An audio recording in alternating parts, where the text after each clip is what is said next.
When I'm teaching, I'm not trying to do Tai Chi, I'm trying to get you to do Tai Chi. So I'm looking for the part of you that's not doing Tai Chi, and I'm trying to carve away those errors.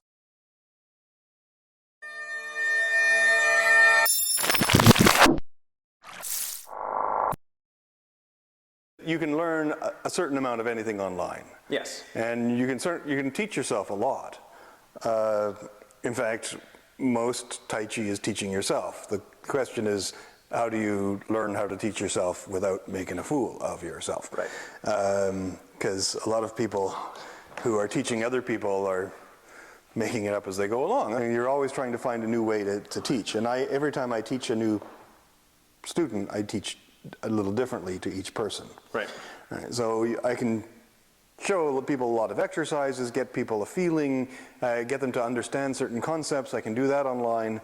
But there's something that you cannot get without explaining what this is. Right. Yeah, totally. You need the visceral input. Yeah, you need the visceral input, and you need to actually experience what it's like to find the flaw and then find the correction. Right. So if you don't know what the dead end looks like, you'll never find the road. And a lot of Tai Chi is very structured. Right. A lot of martial arts are very structured because you're teaching a group and you want to make sure everybody has the same vocabulary. Yes. So you learn very specific drills and you learn to do things in straight lines. Yep. The form is not the art, right? The form is the context within which you teach the art. So you can teach the form online. And then you can help people to explore the form themselves. There you go. See? And you can help people to find a way to investigate their own relationship with their body. And if you get really, really good at that, then when you go into two-person training, you have a foundation that's going to save a lot of time. That's why in traditional schools, you have this idea that, oh, you have to stand like a tree for a year before I'll teach you anything else, which is... It helps. It's amazing. Yeah. And people who teach that way, they're actually teaching you the real thing right from the beginning. Right. Right? They're not just, they're not going to let you do this. Right? They're going to have you stand correctly. For sure. But if they're teaching you how to stand and do nothing, then that's really the foundation of everything that you do. The stillness is the center of all the movement. If you can't find stillness and balance by yourself when you're just standing still not doing anything, it's going to be hard to find stillness and balance while you're moving. It's going to be hard to find stillness and balance when somebody's coming at you with an axe. That's true. So, but a lot of people say, I want to start with the axe thing, that's true. and then I'll learn how to be balanced. So this idea of a really solid, regimented, sort of Confucian pedagogy is something that's been around for a long time because it has produced really good students. Right. But the pedagogy often filters out the students. Right? You got to hang with the tough guys. The pedagogy works for those it works for, and the other people just quit. Right? It's true, right? So that's how it works. So if you're teaching an art and you have an unlimited supply of students, then you pick a particular pedagogy, and you teach what works for you as a teacher, what's convenient for you, so you don't waste a lot of time with people who can't figure out how to stand by themselves. Oh, shoot. Yeah, no, it's true. And then you end up with the survivors becoming really good. But do you need a base like physicality and athleticism in order to learn the good stuff, like the? Because like all those old masters, they're amazing and they're frail, but they weren't always that way. That's right. We have videos of Wu Dunan when he was 102 years old, doing Tai Chi and doing push hands. Holy shit. One of my teachers was 102. Leon? No. No, he's 80. National Wushu Championships, and he just did a demonstration. I said, my gosh, he moves better. Every style is designed for the person, right? So when you learn a style, in a way, you're learning the pathology of your teacher because the teacher has developed a way of compensating for his strengths and weaknesses. Right. So if the leg doesn't do something, he's not going to do it with that leg. Right? Yeah, that makes sense. Yeah. So there are a whole bunch of people who do forms that are entirely right-handed, and it's quite possible that one of the ancestors had a leg that didn't bend. That's why I say, I don't teach a style, I teach people. And you will create your own style, and if I do it right, your form won't look anything like mine. And good, because you're more athletic than I am, you can do more stuff than I can. Yeah, he said, one day, I thought it was a compliment. He said, wow, you move like an old master. And I had 8 teachers of Yang style before this, right? Oh, okay, right. And most of them were old. And So I was imitating them. I was moving like them. Right. So of course I'm moving like an old master. hey, no one's gonna move as efficiently as an old master. No, see, that's the thing. No? Yeah. The rest of that statement was, "Oh, you move like an old master." I said, "Really?" He says, "But you're still very young. Why you move like old man?" There's no excuses. That's right. So if you want to, it's one thing to teach people to be exactly like you. It's another one thing to teach them to be exactly like them. Right. Yeah, and find out where their demons are, and have them find. They have to find their own flaws. So when I'm teaching you, I could just practice blasting you across the room. Oh, like the footballer that took you out. Yeah. We don't talk about that. I could just push you around, and you might eventually learn something, or I can I could work on one flaw at a time and say, do this until you get the hang of it, and maybe I can even explain to you why it's not right, and then give you some hints about how to connect it better. Yeah. There you go. Okay. But there's you get caught on it. It's like a. Oh yeah, it's the snag point. It's kind of tied to the need to control the situation when you're losing control. Right? Yeah. That's why people tighten up. Right. So I'm losing control. I better hold on tighter. Right. You grab my wrists. Okay. From here now you're losing control. Yeah, totally. Right. So what do you? So you hold on tighter and you try to control me. And the question is, how am I controlling both of your arms?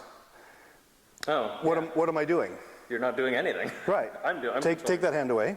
Take that hand away. I'm just standing here. Yeah. Right? So you create that tension. So for me, teaching, we use the form as the context for it, but we can also use your mind as the context for it. So I can look for the part of your mind that wants to get pushed over and say, why does that want to happen? So I say, why is it that you want to go that? Why are you going that way? Why are you going that way? Why are you doing this? Why are you doing that? And it's all these light little touches. It's like going, hey, look at that.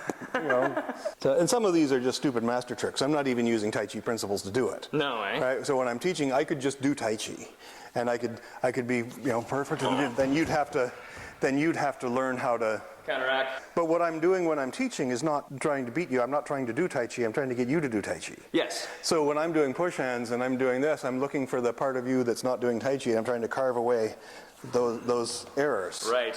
Okay, but maintaining that tensegrity is difficult. Don't worry about the tensegrity. Okay, tensegrity is a great concept. Yes. Right, and it teaches you about how the body connects together and how the centripetal geodesic is formed. Right. But if you think about tensegrity, you're thinking about a physical concept. You're not thinking about your subjective experience. Yes. The centripetal geodesic is your subjective experience. Okay. Or in Chinese, they'd say pangjing. Pangjing. Pang or boing power. So it's like water supporting a boat. As Li Yashuan said, this is everywhere. Pangjing is something you have to have all the time in the form, whatever movement you're doing, whatever technique you're doing, the pangjing is always there. If you're pushing here, you're not pushing, it's not going into the ground. No. Connect to this point right here. Yep. Okay, there you go. Yeah, I can feel it in my leg now. Yeah. Now you're starting to block. So the other martial arts you're doing will for a while will interfere with this. Oh, well. Okay? Now, there are some people who are really strict about not letting you train with other people. Right.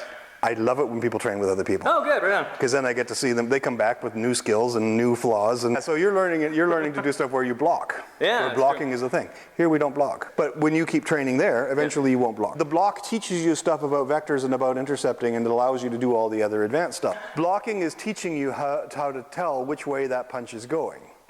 Yeah. Right? Totally. So when you block, you can feel the forces coming in so that you know that, okay, that's what that looks like when the punch is coming this way. And that's the pedagogy, right? Yeah. That's the structure. That's orderly, and they teach that way so that they can teach a large number of people in a fairly consistent way. Yes. People will have the vocabulary, they'll have the skills, and then when it's time to transcend that, you transcend it. Yes. And well, there's long periods of time in Tai Chi tradition where it was only taught to people who had already done that stuff. Oh, I see. So that's why we say it's an advanced martial art. The problem is it's only an advanced martial art if you've already done that stuff. If you haven't done that stuff, it's like learning an accent but not a language. Push hands is about the subtleties of the inflection and aspiration and that kind of thing, right? To make you think that it's something else. So it's the art of puns. You say something that means one thing that also means another thing. Or it's auto-antonyms. We're learning about auto-antonyms now. Oh, man. Which is a word that means the opposite of what it means. And not oxymorons. Yeah, but we can do that too. Yeah. So There we go. See there? Right. That's you holding me up. Yeah, that's true. Okay. You got under and I immediately went, that's the worst thing you want to do. Yeah, poof. But Yeah. it's like you discovering a person has like a sword at your throat. They're under you. Like you've already lost. Like what are you gonna Nothing to do. You know when the deer is running or it's fighting, and then there's a certain point where it just goes, I guess I'm getting eaten then. The animal figures the thing is going to stay here. It releases its grip for a little bit, and then the deer takes off. It's true. Yeah, they play dead and then they run. Yeah. And then they go back and they tell their stories, and man, what a rush. I totally had him fooled the whole time.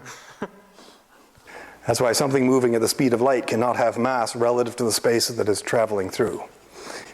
It will have no mass relative to the space that it is traveling through, but it might have mass relative to other dimensions in space because it's not. There we go. Oh, you're not sweating. I'm not doing anything. Why would I be sweating?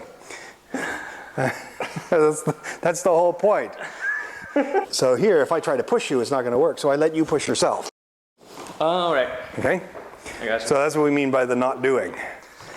Just don't worry about the words. Just feel the connection to the ground. No lateral resistance. Nope. Be a really sharp needle. And if the pressure builds up, then you move with it to maintain relative stillness. That's it. There you go.